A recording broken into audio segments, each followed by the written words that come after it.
Hai anak-anak ibu, bagaimana kabarmu nak? Harapan ibu semuanya kamu dalam keadaan baik dan semuanya dalam keadaan sehat dan semangat, kan begitu. Ya, kita melanjutkan pembelajaran kita dengan tema stratifikasi sosial. Ya, pada minggu yang lalu kita sudah mempelajari bahwa struktur sosial itu memiliki dua dimensi, kan begitu.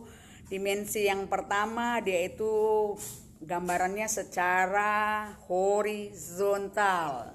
Itu disebut dengan istilah diferensiasi sosial. Dan yang satu dimensi yang kedua adalah bentuk vertikal. Ya, begini dia vertikal ya, nampak tangan ibu ya. Itu dengan istilah stratifikasi sosial. Baik, kita akan fokus kepada pembelajaran stratifikasi sosial. Seperti apa itu stratifikasi sosial? Stratifikasi sosial itu berasal dari dua patah kata, yaitu kata stratifikasi atau yang disebut dengan stratum.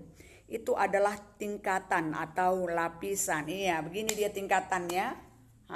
Nah, dia ada bedanya. Ada perbedaan satu dengan yang lain. Sosial itu artinya adalah masyarakat. Ya, kita lihat menurut pendapat Pitrin Asarokin, stratifikasi sosial adalah perbedaan masyarakat ke dalam kelas-kelas secara bertingkat. Jadi masyarakat itu dimasukkan di dalam tingkatan. Ada tingkatannya, ya kan? Kakak, abang, ataupun yang disebut kalau di dalam kasta ada disebut dengan kasta. Yang paling tinggi adalah Brahmana, baru kesatria. Ini ada tingkat-tingkatannya. Ya, kita lihat stratifikasi sosial itu adalah perbedaan masyarakat berdasarkan kelas-kelas yang dimilikinya. Jadi masyarakat itu digambarkan seperti gambar segitiga ini nak. Jadi semakin tinggi kelasnya maka semakin sedikit orangnya. Nah, nomor satu itu adalah kelas atas. Jadi kelas atas itu jumlahnya sedikit. Yang kedua adalah kelas menengah, yang ketiga adalah kelas bawah.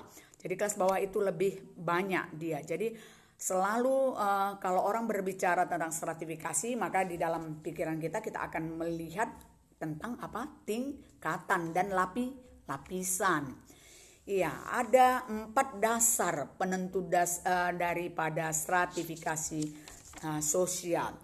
Yang pertama adalah yang menjadi dasarnya adalah ukuran kekayaan. Seseorang yang memiliki kekayaan paling banyak akan menempati pelapisan yang teratas.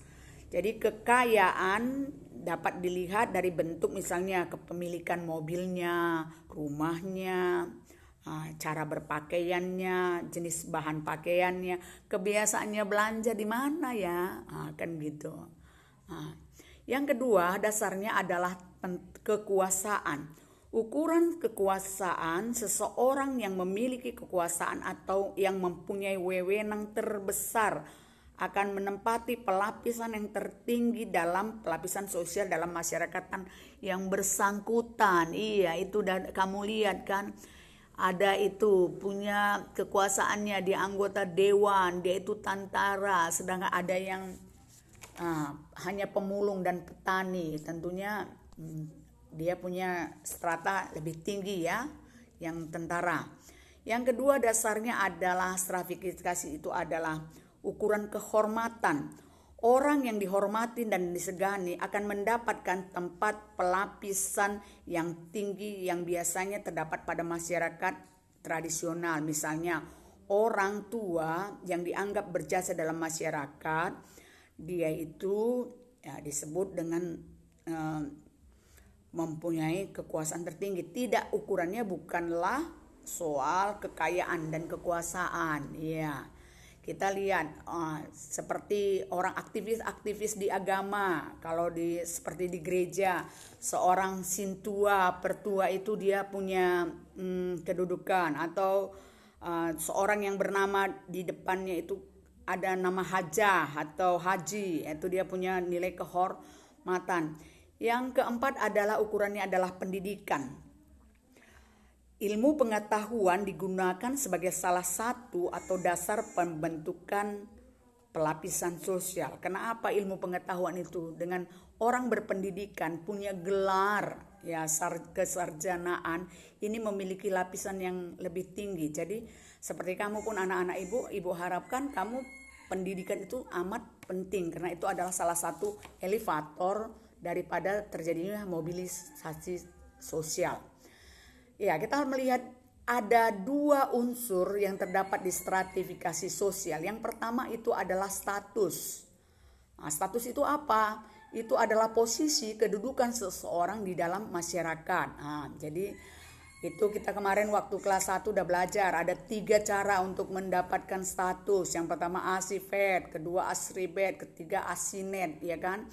Nah, status yang kita peroleh berdasarkan kelahiran atau alami seperti jenis kelamin perempuan, laki-laki kan gitu nak.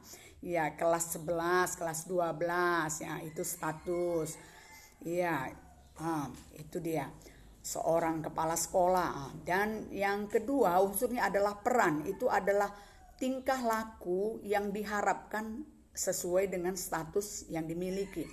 Jadi kamu statusmu sebagai anak paling tua, apa perananmu di sana? Itu yang disebut dengan peran. Oke, kita masuk kepada sifat daripada stratifikasi sosial. Stratifikasi sosial memiliki 3 sifat. Yang pertama sifatnya ialah yang disebut dengan tertutup. Jadi stratifikasi sosial tertutup itu membatasi kemungkinan seseorang untuk pindah dari satu lapisan ke lapisan lain. Baik itu lapisan atas maupun lapisan bawah.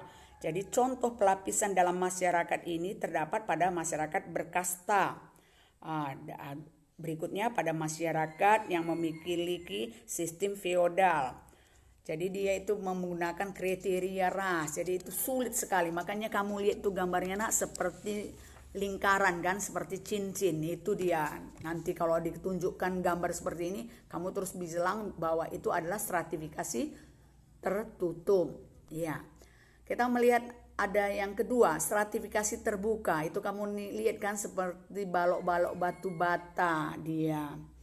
Nah, itu adalah di mana di situ setiap anggota masyarakat mempunyai kesempatan untuk naik ke pelapisan sosial yang lebih tinggi karena kemampuannya dan kecakapannya sendiri, atau turun ke pelapisan yang lebih rendah dari yang sebelumnya. Karena apa? Karena tidak cakap dan tidak beruntung. Nah, jadi pelapisan sosial terbuka lebih banyak memberikan rangsangan untuk maju, berkembang setiap anggota masyarakatnya. Jadi negara-negara ataupun daerah yang memakai stratifikasi sosial terbuka memberikan kesempatan yang sama pada setiap orang, itu berarti memberikan kesempatan bagi setiap orang untuk membuat suatu prestasi. Nah, dia itu memiliki suatu kemampuan.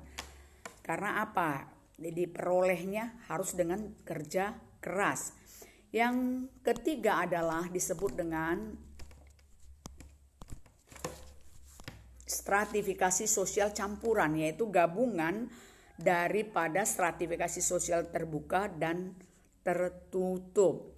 Jadi dalam kenyataan sehari-hari pelapisan sosial dalam masyarakat tidak selalu bersifat tertutup atau terbuka, tetapi bersifat campuran antara keduanya. Artinya kemungkinan dalam suatu masyarakat terdapat unsur-unsur dari gabungan yang sifat pelapisan sosialnya. Misalnya di dalam ekonomi kita menggunakan pelapisan sosial terbuka, sedangkan pada bidang lain seperti agama kita melakukan sifat stratifikasi tertutup. Jadi contohnya kehidupan masyarakat Bali. Jadi masyarakat Bali itu dia kan terdiri dari 4 kasta. Yang pertama kasta Brahmana, Satria, Waisya, dan Sudra. Kita bisa lihat itu di dalam nama-nama mereka itu juga ya, dari situ kita tahu dia kastanya apa. Ini dipakai untuk ini stratifikasi tertutup. Kastanya itu nggak bisa berpindah. Nah, tetapi di bidang ekonomi masyarakat Bali itu mempergunakan cara stratifikasi terbuka. Nah, jadi bagi siapa yang memiliki kemampuan, mereka itu bisa mengalami kemajuan. Misalnya dia punya banyak uang, dia modal, dia bisa buka usaha, tidak dibatasi. Itu yang disebut dengan stratifikasi sosial campuran. Baik anak-anak Ibu, pada hari ini kita akhirin pembelajaran kita. Ibu harapkan tetap semangat untuk belajar. Sampai jumpa.